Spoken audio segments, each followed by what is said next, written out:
Ela te rejeitou? Você tá falando sério? Ih, rapaz. Putz, cara. Então deixe que o arrependimento faça o trabalho.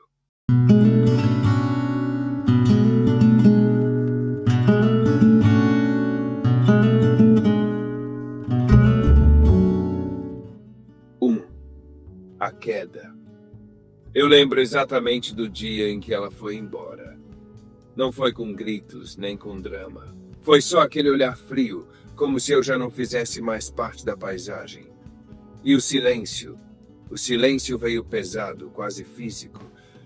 Parece que a casa inteira se transformou num eco. E o pior não era a ausência dela, era o vazio de mim mesmo. Naquela noite eu me peguei abrindo o celular a cada 5 minutos, esperando uma mensagem que não viria. Rolando o feed, me torturando com qualquer lembrança dela. Um vício. E é exatamente isso que a rejeição faz. Ela vicia. Mais tarde eu descobriria, com a ajuda de um neurocientista, que o cérebro reage à rejeição do mesmo jeito que reage a uma fratura. Dói porque o corpo entende aquilo como uma ferida real. O mesmo circuito que sente dor física é ativado quando alguém nos diz: "Eu não quero mais você". Mas naquele dia, eu ainda não sabia nada disso. Eu só sabia que eu estava quebrado.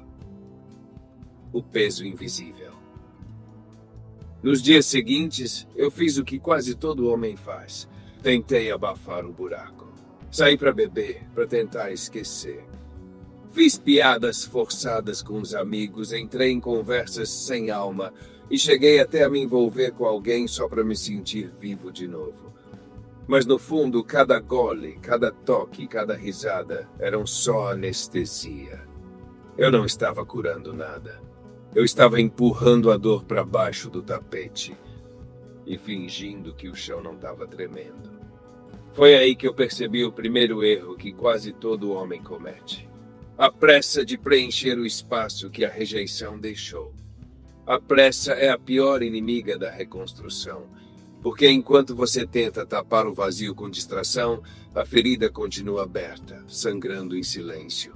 Eu precisei encarar o óbvio. Não dá para curar o que você não deixa doer. A dor da rejeição é traiçoeira. Ela não se limita à memória da pessoa. Ela invade o corpo. O coração acelera, o estômago fecha, a mente se perde em pensamentos circulares. E tudo o que você quer é entender porquê.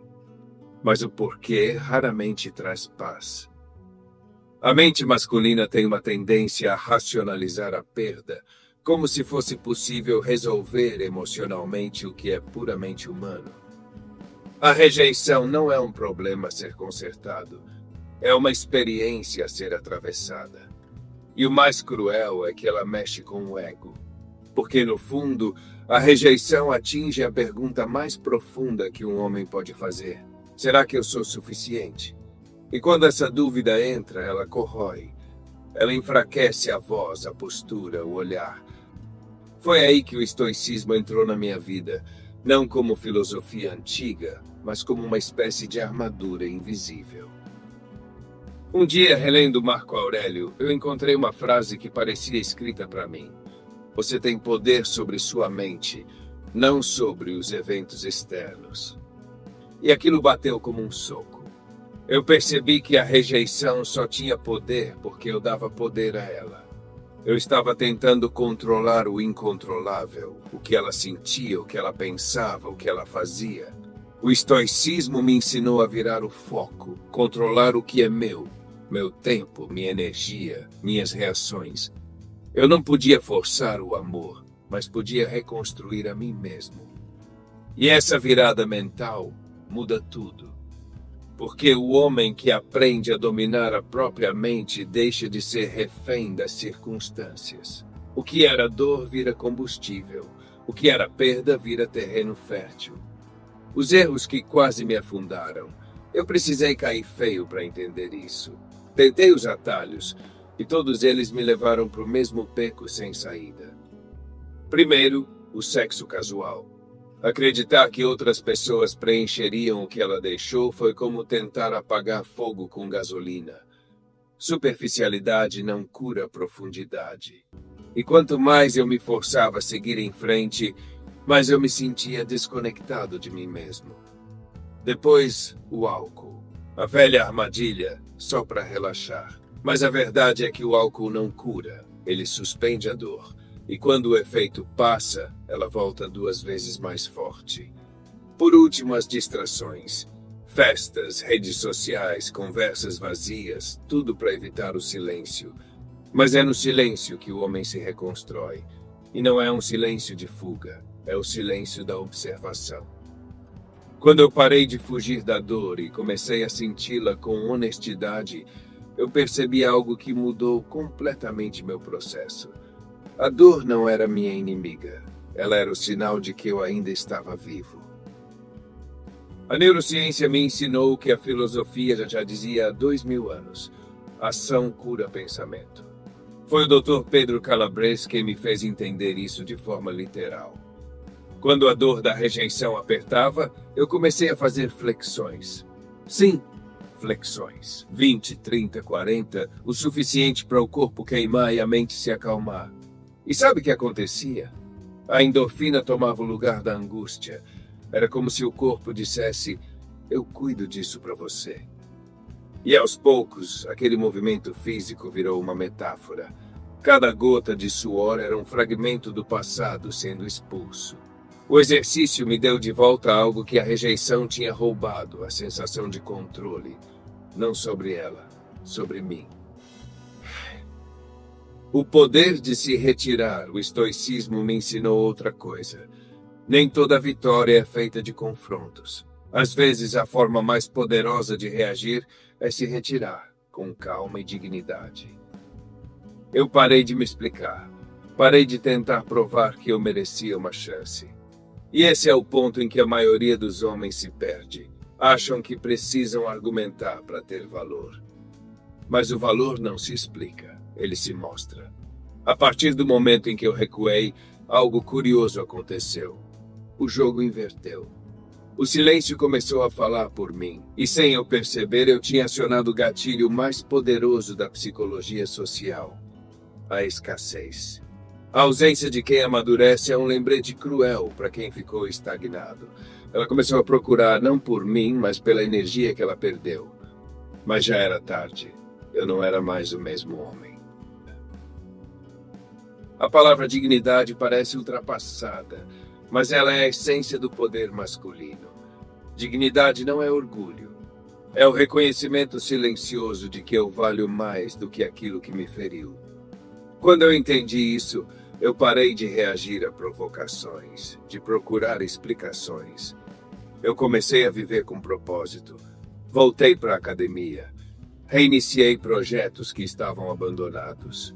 Passei a acordar mais cedo, comer melhor e, principalmente, me respeitar nos pequenos gestos. E é curioso, quando um homem se trata com respeito, o mundo começa a tratá-lo diferente também. As pessoas sentem, elas percebem, a ex, inclusive. Mas o foco já não era mais provocar arrependimento. O arrependimento vinha sozinho, como efeito colateral inevitável da minha evolução. Quando o foco muda, o jogo inverte. Quando você muda o foco do porquê ela foi para quem eu estou me tornando, tudo muda. Eu comecei a usar a dor como bússola. Se algo me doía, eu olhava para aquilo como uma oportunidade de entender o que ainda me controlava. E cada superação virava um tijolo da minha fortaleza interior. Foi aí que percebi o que os estoicos sempre disseram. A dor não é punição, é instrução. Ela te mostra o que precisa ser fortalecido. E sabe o que acontece quando você começa a se reconstruir? A vida volta a girar em torno de você, e não do que te feriu. Aí sente, o mundo percebe, mas o mais importante, você se reconhece. O renascimento. O dia em que eu percebi que estava livre não foi quando parei de pensar nela. Foi quando pensar nela já não doía. A lembrança existia, mas não tinha mais peso. E naquele instante eu entendi. A rejeição não tinha sido o fim da minha história. Tinha sido o início do meu renascimento. A filosofia estoica chama isso de eudaimonia, viver de acordo com a própria natureza, sem ser refém das circunstâncias. E é isso que a rejeição me ensinou. Ela não me destruiu, ela me purificou. Hoje, quando olho para trás, percebo que ela não me perdeu quando foi embora. Ela me perdeu quando eu parei de me perder por ela. O arrependimento que não precisa ser provocado.